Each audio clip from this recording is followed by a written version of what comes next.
pero para ustedes, sí, ustedes ahí, los que están viendo, quizá esta información es nueva y tenemos que abordarla con cuidado, puesto que algunos ya llevan algo de trayecto caminado, pero es necesario crear ya el estado de conciencia o la curiosidad para poder procesar esta información. No va a ser para todos, no todos la van a aceptar, no todos la van a manejar, no todos van a querer aprender, no todos necesitan, de hecho. Entonces, como decimos por acá, ¿no? De la moda a lo que te acomoda. Así que no es más que un ejercicio mental, si lo quieres ver así. A veces perdemos 1 hora, 2 horas en el Netflix, en el TikTok. Bueno, para costarnos solo minutos. Para comprender realmente todo el pensamiento de lo que es el transgeneracional, es muy importante entender el concepto de, vamos a entender aquí, el concepto de sistema, ya que muy frecuentemente nos vas a estar escuchando hablando del concepto de sistema, sistema familiar o sistema del árbol. Entonces vamos a entender el concepto de sistema y lo que son las implicaciones de esta palabra, puesto que en todo momento la vamos a estar utilizando también en lo que es el sistema social, el sistema familiar, el sistema del árbol, sistémico. ¿Qué es un sistema? Bueno, un sistema es una organización,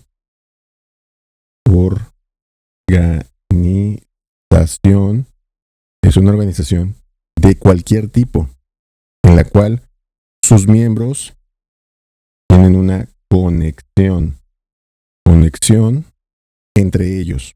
De este modo, todo lo que sucede dentro de este sistema afecta de una manera u otra a todos los miembros del sistema. Asimismo, dentro de, vamos a llamarle una visión sistémica, como los mencionamos, dentro de una visión sistémica es muy importante entender que las relaciones que se dan entre los miembros del mismo sistema son tan importantes como los propios componentes del sistema. De hecho, es a causa de los integrantes que se realiza el sistema, no por otra cosa. Son los clientes principales, por lo tanto son la pieza esencial, pero como tenemos distorsionado el concepto, muchas veces pensamos que esto no es así. Entonces, ya teniendo ahorita el concepto de sistema, vamos a compararlo con lo que sería una familia. Así bien, en el sistema de familia son tan importantes las relaciones de poder o cómo se expresa el amor, así como las personas que son parte de este sistema. Importa mucho el sentimiento, la expresión del sentimiento y el miembro del sistema. No hay una diferencia. Asimismo, en una familia podemos ver que hay una colección de individuos. Hay, como en todo rebaño, hay grupos, hay rediles. Y dentro de estos grupos también hay un grupo de los que no tienen grupo. Este grupo es el grupo de los aislados. Y estos no dejan de pertenecer al sistema, solamente que han sido aislados por los miembros del sistema. Son los miembros del sistema los que les están negando la participación en el sistema, no ellos. Pero ellos, al ser repudiados, entonces forman el grupo de los rechazados o los exiliados, o los escuchas también como los excluidos también. Ahorita lo están utilizando mucho ese concepto de los excluidos. En nuestro caso nos vamos a interesar en dos sistemas. Uno que va a ser el sistema social, como te lo dije, y el otro va a ser el sistema familiar. En el sistema social, esto es todo lo que nos engloba alrededor. Nuestra casa, pero físicamente, nuestra casa, nuestra colonia, nuestro nuestra ciudad, nuestro municipio, nuestro estado, nuestro país, nuestro continente. Entonces, como ves, es el mundo o la región a la que pertenecemos. Y el sistema familiar, esto es lo más sencillo, porque es el clan familiar. Pero contando a todos y cada uno de los que son parte del clan familiar. Y he ahí la complicación de saber quiénes son parte del clan familiar. Muy bien. Los sistemas familiares son tan variados como las familias. No hay dos iguales en el mundo. Asimismo, es muy emocionante el asomarse al interior de un sistema porque puede ser muy complejo. Y si no lo crees, recuerda la primera vez que saliste de tu casa para ir a comer o jugar a casa de tu mejor amigo o tu mejor amiga de la infancia. ¿Y acaso no te acuerdas que había costumbres extrañas? Costumbres, rituales, que dejaban los zapatos en tal parte, que no se entraba a tal cuarto, que no se comía a tal hora, o que se hacía esto. Los rituales hay de hacer y no hacer. Y las costumbres también hay de hacer y de no hacer. Entonces ahí fue cuando en la infancia empezamos a ver que había personas con distintas creencias, distintos rituales, distintas formas de experimentar la vida y la familia.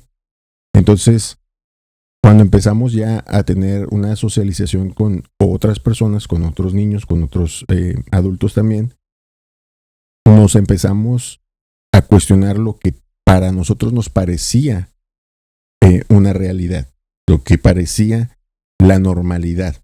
Dentro de cada clan familiar hay, entre comillas, una cierta normalidad que es propia de ese clan. Ahora, lo que no nos parecía normal en casa de otros es muy probable que sea la contrariedad de mi casa. Por ejemplo, en mi casa no comíamos sin no estar todos reunidos. O sea, teníamos que estar todos reunidos para que pudiéramos comer. Si alguien faltaba, lo esperábamos, hacíamos algo para que pudiera llegar el que faltaba.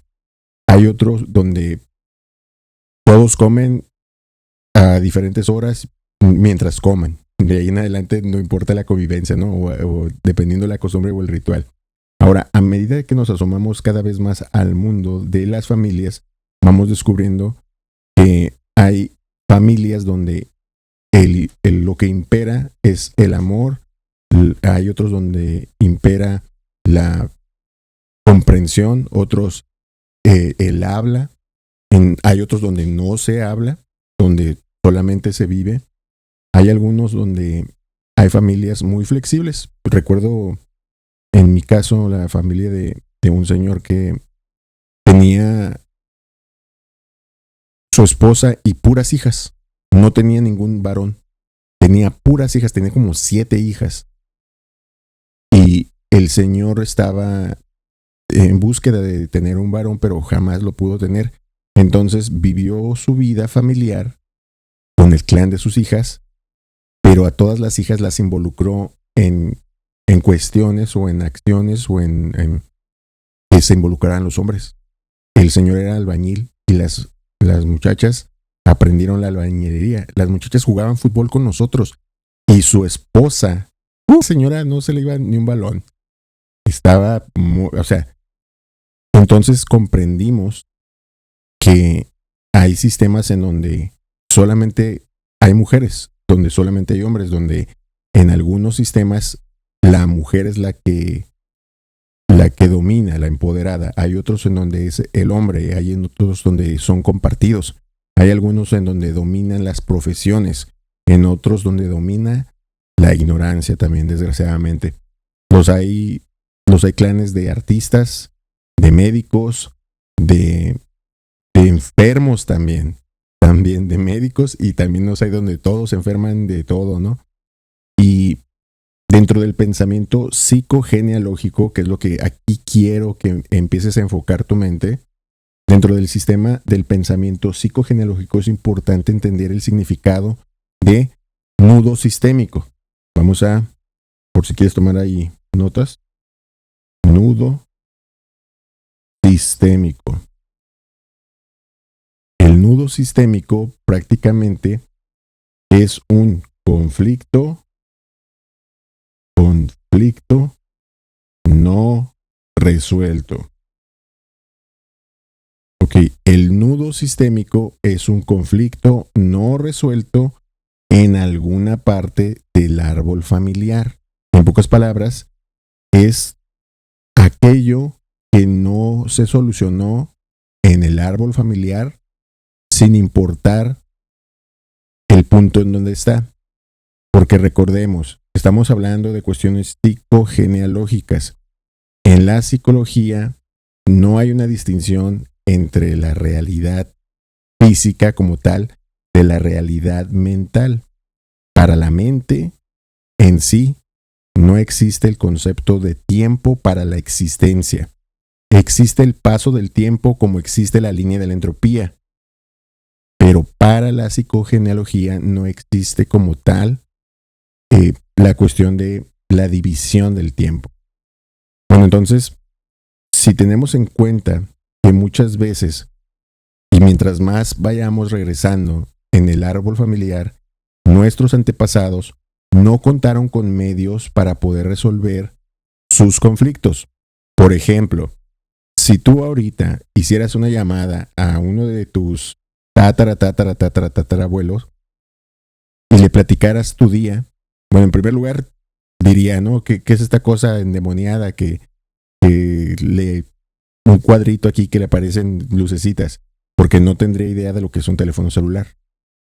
Quizá diría que es un tabique mágico, no sé.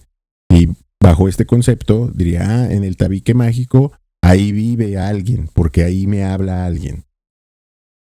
O ahí vi una personita en el tabique mágico. Y entonces, si tú le empezaras a platicar de tu día, le dirías, fíjate que hoy me bañé con agua caliente. Y te dirían, qué interesante. ¿Tienen entonces ustedes criados que van y que cortan la leña y les calientan el agua? Y tú dirías, no. Yo simplemente le abría la llave, salió el agua caliente y me bañé. Me bañé con un jabón de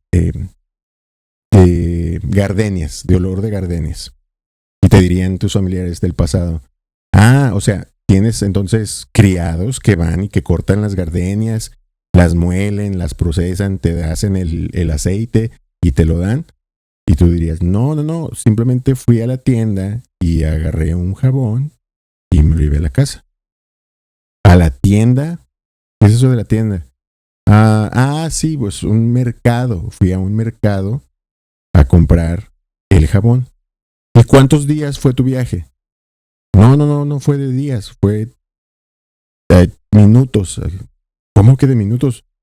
Porque está completamente disasociado de lo que es el modo o la forma de vivir de mis familiares antepasados. El día de hoy me desayuné un cereal con leche. Bueno, diría,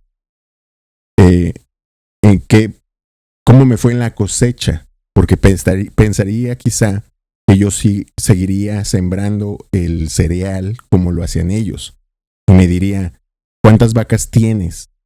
Porque pensaría que la leche la sacó de la vaca, no que ya es industrializado todo el concepto. Entonces, con esto en mente, tienes que pensar que muchas veces vas a encontrar conflictos en la antigüedad que si tú los vas buscando hacia atrás con la mentalidad de el presente, te vas a enredar todavía mucho más.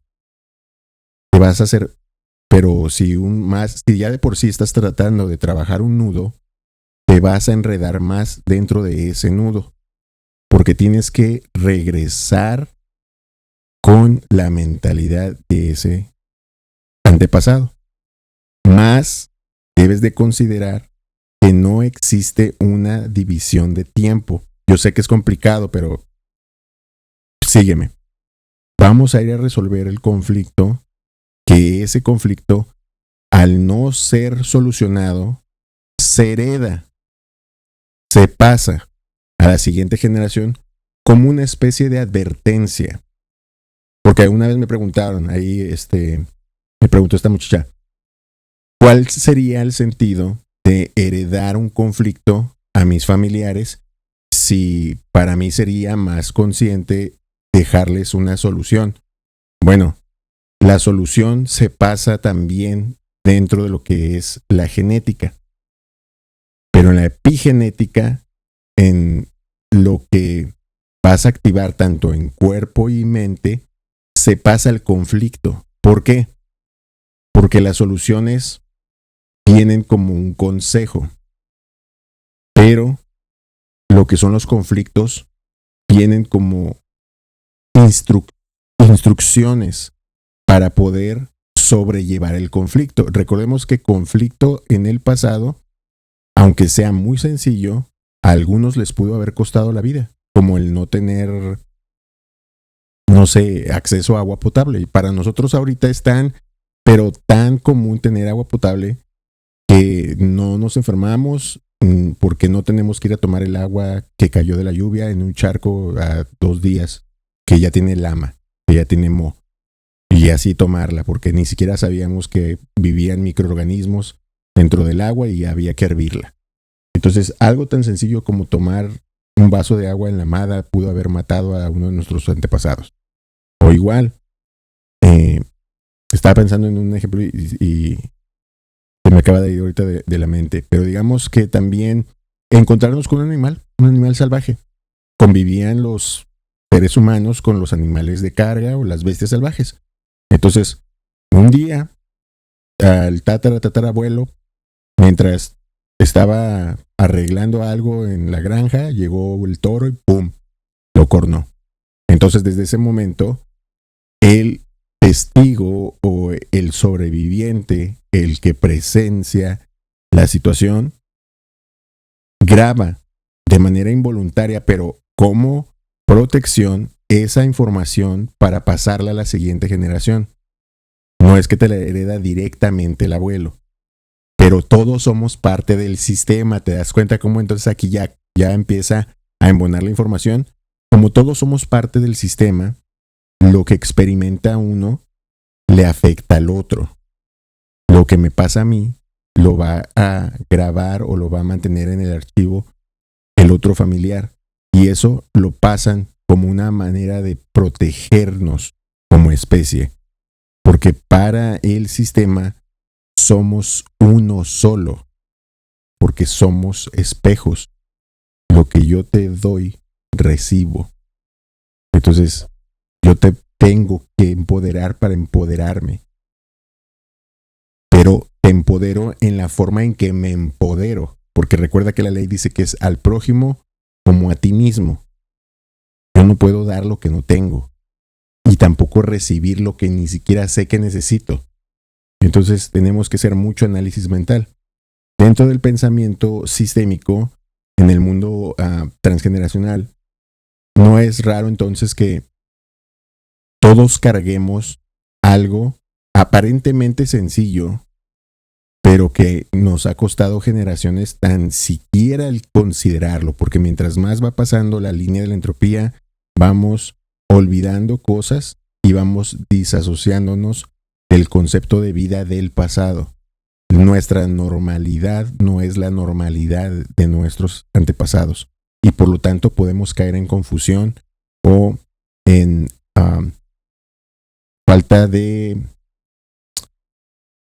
unaccurate,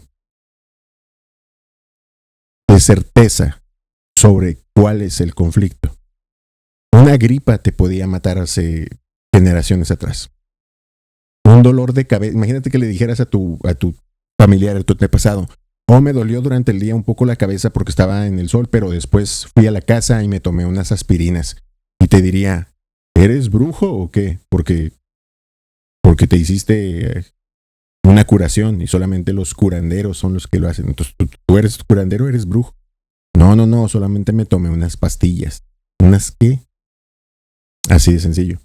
En los sistemas familiares no existe el tiempo ni el espacio. De este modo, lo que sucedió a alguien, algún antepasado lejano, puede muy bien estar actuando en tu vida presente como si fuera una bendición, o se le dice comúnmente, ¿verdad? Que no me gusta utilizar esta terminología, pero es la que hemos visto que es, lo recuerda la mente o lo recuerda el concepto de la persona de esta manera. Porque le puedes dar 1000 consejos, pero se va a olvidar de todos ellos y solamente va a ver tu error. Entonces, de la misma manera, vamos a utilizar esta estrategia a nuestro favor. Y mira, te voy a decir lo siguiente. El conflicto, el nudo sistémico, se hereda ya sea como una bendición o como una maldición, por decirlo así. Ya sé que esa persona, hayas tenido tu contacto o no, siguen compartiendo el mismo sistema, siguen compartiendo la línea sanguínea, la genética. Por lo tanto, no hace falta que hayas conocido o no a ese antepasado, ni es preciso vivir en el mismo país o la región. Todo lo que ha existido en la familia está dentro de ti. Llevamos muchísima información, tan solo de la que nos afecta, llevamos 7 generaciones de nosotros. Tan solo las que nos afectan, 7 generaciones. Todo lo que ha existido en tu sistema familiar, ahí lo tienes en tu epigenética. Entonces, todo esto deriva en 2 cosas. La primera, que ya hemos visto que podemos estar sufriendo un conflicto en nuestra vida que no está directamente relacionado con nuestros propios actos, sino que vienen heredados como conflictos familiares, en donde podemos resolver esos conflictos. Debemos, de hecho, por eso mismo se nos han manifestado a nosotros, para que nosotros brindemos ese servicio, por decirlo de esa manera. Uno estudia los conflictos de los antepasados para poder ser eficiente con la experiencia, para resolver la desatada de los propios, teniendo en cuenta que lo que no puedas solucionar porque no seas consciente también va a ser heredado. O sea, esto es de una relación de 2 vías. Nosotros proporcionaremos datos y solución a ciertos conflictos sistémicos de el árbol para heredar de la misma forma las bendiciones y las maldiciones a la siguiente generación. Pero si te has fijado últimamente, si has convivido con tus familiares, si has tenido una relación sana con ellos o con cualquier otro ser humano, pláticas de unión, de formar lazos afectivos, te estarás dando cuenta que, y no lo digo por exagerar, pero nuestra generación, de los 80s hacia allá arriba, somos las últimas generaciones, si no es que somos la última generación que estudió en la escuela árbol genealógico. Ya no se enseña árbol genealógico dentro de tronco común. Valga la redundancia, por eso le llamaba tronco común. Dentro de tronco común ya no se enseña genealogía. Árbol genealógico ya no se enseña. Pero espérate, todavía va peor. Porque cada vez el núcleo familiar está más distorsionado, más roto. Cada vez hay más madres solteras que no tienen marido, no tienen esposo, no tienen figura paternal para sus hijos. Cada vez hay más abuelos haciendo la función de padre, que no son los padres. Los padres, nos guste o no nos guste la relación que tuvimos con los padres o las madres de nuestros hijos, ellos son sus padres o sus madres. El inconsciente lo sabe, no importa qué tanto les mientas, al contrario, mientras más les mientas, más daño les haces. Pero bueno, esa es otra historia. Ni siquiera es preciso que expliques nada de lo que hagas y de lo que has logrado. Esa información está grabándose como una caja negra en tus genes, en tus células, que heredarás con tu hombre o con tu mujer a la siguiente generación. Entonces, hay 2 elementos básicos que definen que definen a cada sistema. Uno son los límites. Los límites. Muy bien. Y esto son los límites que se establecen con respecto a otros sistemas. Porque si yo no tengo marcado un límite, alguien pasará o alguien se saldrá de mi sistema. Los límites muchas veces, aunque son de protección, la manera en que aplicamos dichos límites puede no ser la correcta. Los límites es protección hacia el exterior y del exterior hacia el interior. Y también entre nosotros hay digamos, un guión que todos seguimos.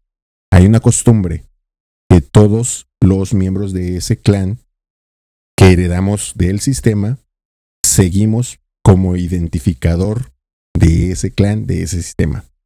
Entonces, los límites externos del sistema se establecen siempre con respecto a los demás sistemas. Cuando hablamos del sistema familiar, el tema central es definir a la familia. ¿Cuáles son los límites con respecto a otra familia? Que incluso dentro del mismo sistema empezarás a notar diferencias o discrepancias, porque como se van a ir solucionando algunos conflictos y se heredarán a otros, esto hace cambiar el paradigma de unas u otras generaciones. Por lo tanto, es muy normal que también veas esto. El factor de cierre, que es esa frontera entre el límite y el exterior o el guión y la manera de comportarse, la conducta de la otra familia, es indispensable porque aquí viene la señal que identifica qué les une como tronco común, qué les une bajo el mismo árbol. Algunas veces va a ser la profesión, que todos son médicos, todos son abogados, todos fueron carniceros, todos fueron, aunque hayan tenido diferentes costumbres, lo que los unió fue la profesión. Como algunos, lo que los unió pudo haber sido un dolor, una enfermedad, una traición, una lealtad. En el plano interno, los límites se establecen a través de la jerarquía, de los rangos. Pero eso vamos a analizarlo también con calma. Ahorita lo que quiero que tengan en cuenta son la protección de los límites al exterior y en el interior, para que así también lleven de idea cómo es que se realiza el análisis con sentido común de lo que es el árbol familiar. ¿Por qué? Porque entre los miembros de la familia nos influimos entre nosotros y obviamente ejercemos una influencia hacia la siguiente generación. Esa influencia obviamente afecta a los miembros de la familia y los que vienen. También existe una influencia en sentido común, pero esta es hacia el sentido contrario, como dice la segunda ley de la termodinámica. Para cualquier acción siempre hay una reacción en sentido opuesto. Entonces, en este caso, lo que también puede ser un factor de identificación, como ya lo dije, puede ser la conexión de los miembros, pero a través de que se unieron mediante cuestiones, ¿cómo le podría? Digamos, ya vimos que unas son del árbol, más con la cuestión corporal y de familia, y la otra sería las condiciones de vida, por decirlo así.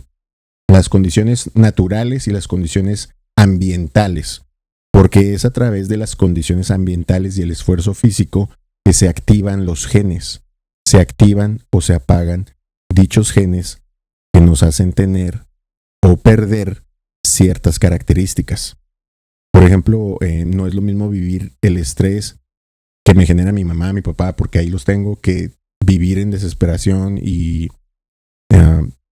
desesperanza porque me tocó un catástrofe, ¿no? Un terremoto, un huracán, una guerra, una crisis.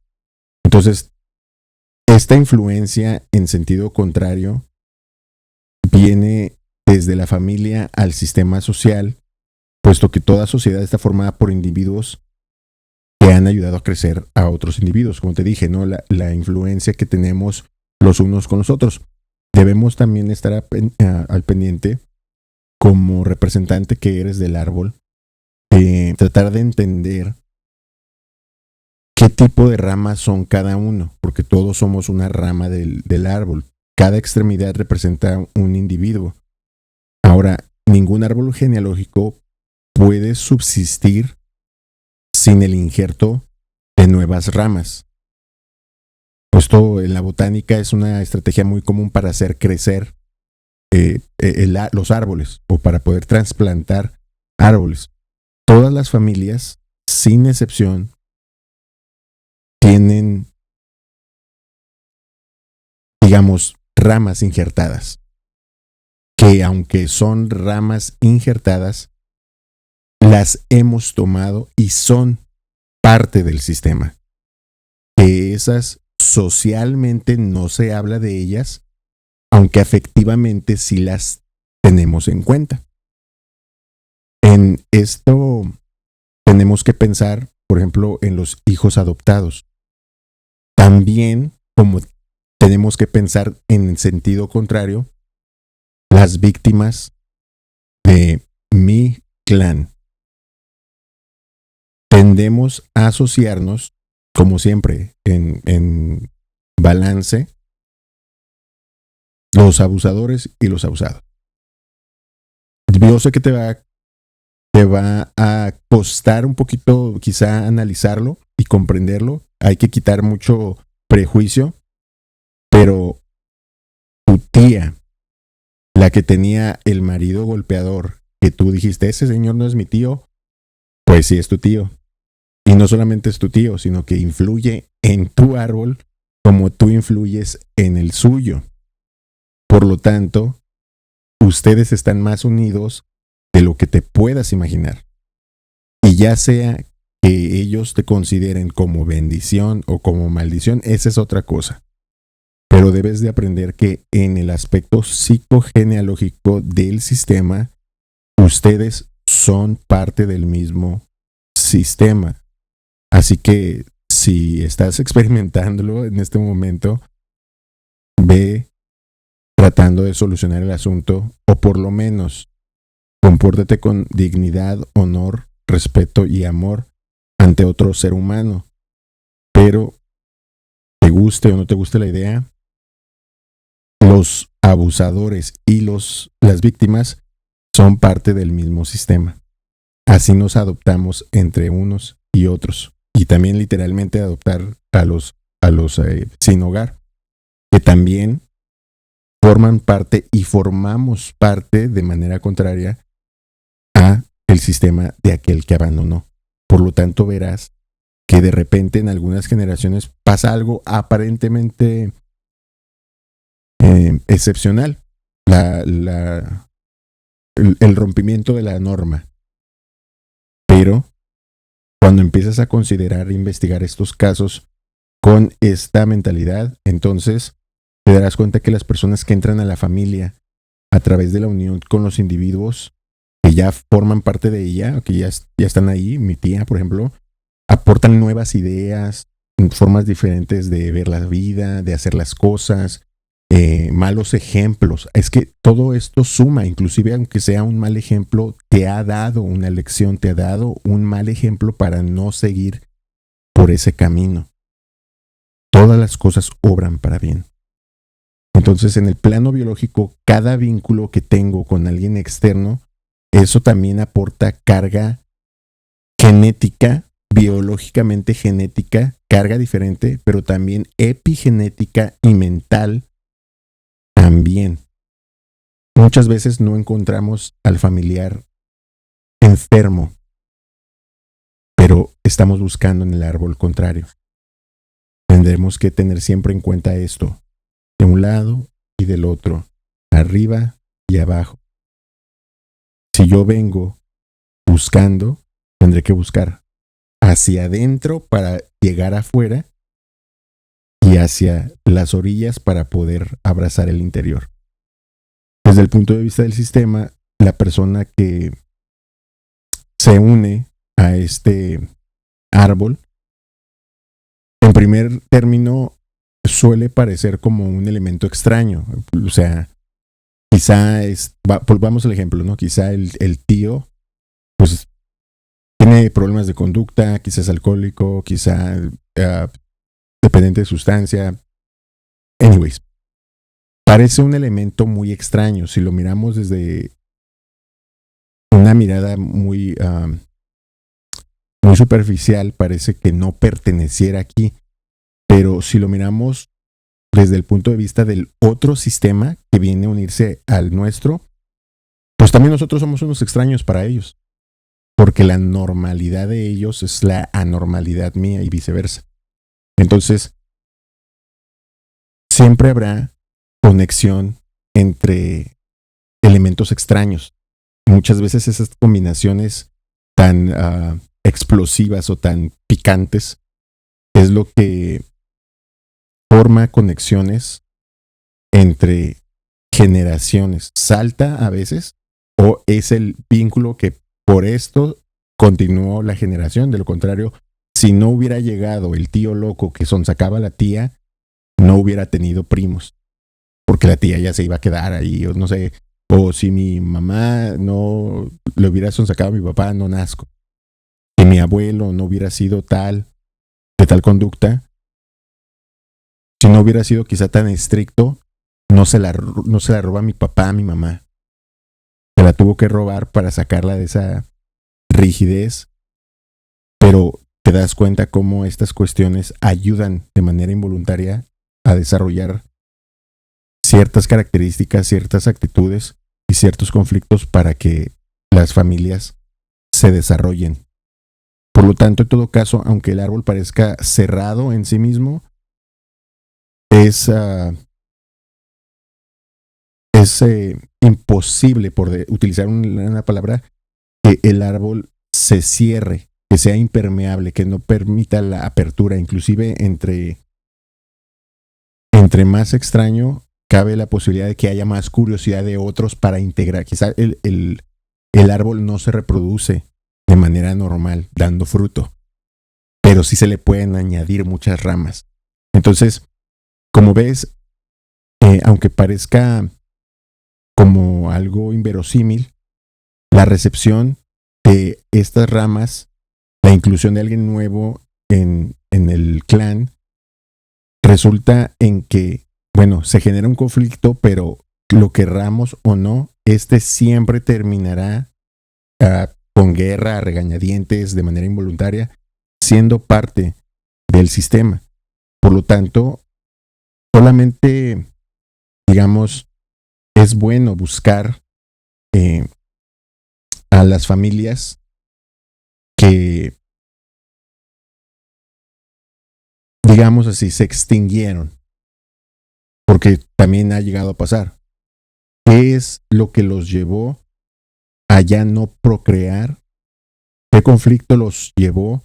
Porque volvemos a lo mismo, por la convivencia. Esto pasa mucho con los que brindamos servicio, que llevamos y absorbemos de diferente. Y entonces la patología de uno o el trauma de uno en la convivencia, en la resolución del conflicto, ya me afecta a mí, ya influye de manera positiva o de manera negativa en mí. Y a partir de ahí yo tomaré ciertas decisiones gracias a esa influencia. Entonces, como lo ves, psicológicamente, aunque no biológicamente, psicológicamente todos pertenecemos al mismo clan, al mismo sistema. Aunque en el dogma de fe todos venimos de un Adán y una Eva biológica, y en la ciencia se le llama el Adán y la Eva mitocondrial para explicar la biología, pero inclusive en el pensamiento todos somos uno. Todos obedecemos a un colectivo mayor. Es así que llegamos a concluir también que lo que hay sobre mí, que vamos a ver las jerarquías o los rangos, es mucho mayor de lo que jamás podré conocer o comprender. Por lo tanto, no me enfocaré en llegar allá. Aunque llegue a entender las 7 generaciones mías, me brindará las herramientas necesarias para poder solucionar mis conflictos, como para poder heredar soluciones. Porque conflictos siempre vamos a heredar. Siempre. No buscamos conflictos para no dejar conflictos. Buscamos conflictos como semillero para dejar soluciones y esperanza en el mundo. Hola, mi nombre es Karim Alexander. Estás en Karim Alexander Blog. Y a este grupo en especial no lo veré, pero al otro sí lo veo la siguiente semana. Muchas gracias por su atención.